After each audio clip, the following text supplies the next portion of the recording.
Well, I've taken on board all the requests I've received for more videos about the British National Party. And I don't like to disappoint people, quite frankly, at all. I suppose, in truth, with the ones that I've already made, it's probably only 10–15% of what I experienced and what I really knew about the British National Party.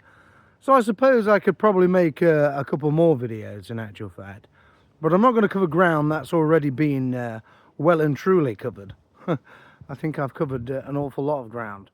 So what I'll do is a couple of videos which will actually surprise people, and I think that's the whole point of being not just a content creator, as I don't like repetition. I find it actually quite boring. I don't like to watch the same thing over and over again.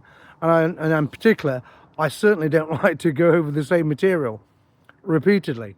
It's, to me, it's tiresome, quite frankly. But I do have in mind two very specific incidents, which I will cover. And I'll make a decent length documentary on one of them in particular. And yeah, that frankly really has to be the end of it. But there's a very specific purpose for the first one that I'll do. I'm not going to tell you anything about it in advance because I don't want to spoil it, and nor do I want to be too overly teasing at the same time. But you know, yeah, I think you'll find that one very interesting. It's certainly a very interesting experience to me, and I'll try and get it done before the weekend. All depends on the weather, which at the moment is it's quite dicey. It's 50-50 sunshine and with rain showers. So when weather permits, yeah, I'll get it done without a doubt. And I'm sure you'll appreciate that after these next couple of videos, that it really does have to come to an end, and we have to move on.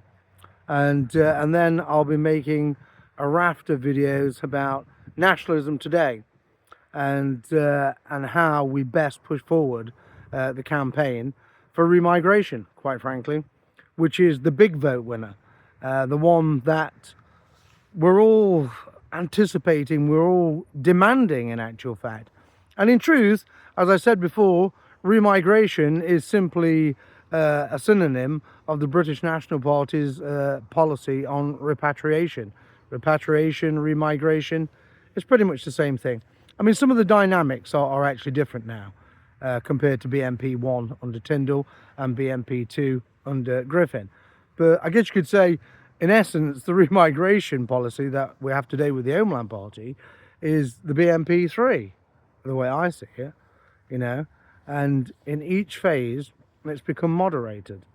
And so that's something that we're actually going to cover at another stage with Kenny Smith on a live podcast when he appears on the Daily Agenda to explain in graphic detail the exactitudes of the Homeland Party's remigration policy. But first of all, as I said, I'll get these two final docus done, and I hope you'll enjoy them. One of them, I'm sure, will be quite surprising. The other one, I think, will be quite mystifying to you. But that's enough said for now. Thank you.